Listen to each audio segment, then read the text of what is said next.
Hey guys welcome back to another video.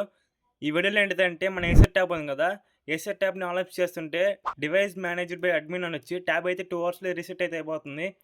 ఆ problem ఎవరికైతే raise అవుతుందో ఈ వీడియోని అయితే చూసేయండి. ఫస్ట్ ఆఫ్ ఆల్ అయితే మీ సెట్టింగ్స్ అయితే ఓపెన్ చేసుకోండి. ఏసర్ ట్యాబ్లో కింద యాప్స్లోకి అయితే వచ్చేసేయండి. యాప్స్లోకి వచ్చేసి సి ఆల్ యాప్స్ అని ఉంది, దాని మీద క్లిక్ చేసుకోండి. కింద స్క్రోల్ చేస్తే గూగుల్ ప్లే సర్వీసెస్ అని ఉంటుంది, అది మీకు డిసేబుల్ చేయమంటుంది. డిసేబుల్ చేసేయండి. డిసేబుల్ చేసినాక ఇక్కడ మీరు చూడొచ్చు ఎనేబుల్ అని వచ్చింది. ఎనేబుల్ అయితే చేయొద్దు, బ్యాక్ వచ్చేయండి. కింద కంట్రోల్ ప్యానల్ ఓపెన్ చేసుకోండి. ఈ నోటిఫికేషన్స్ అన్నీ వస్తే వీటి మీద క్లిక్ చేయొద్దు గైస్. కింద ఇక్కడ మీరు చూడొచ్చు సెలెక్ట్ యూజర్స్ అని ఉంటుంది, దాని మీద అయితే మీరు మంచి యూజర్ అయితే సెలెక్ట్ చేసుకోండి. అయితే యూజర్ ఉంది కాబట్టి యూజర్ అయితే క్లిక్ చేస్తున్నాను.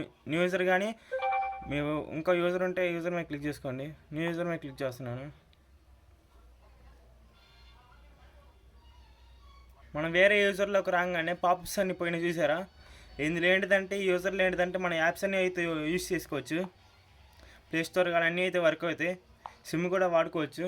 ఇంతే గైస్, వీడియో కనుక నచ్చితే లైక్ చేయండి, షేర్ చేయండి, మన ఛానల్ సబ్స్క్రైబ్ చేసుకొని పక్కన బెల్ ఐకాన్ ఆన్లో పెట్టేసుకోండి గైస్. Thanks for watching.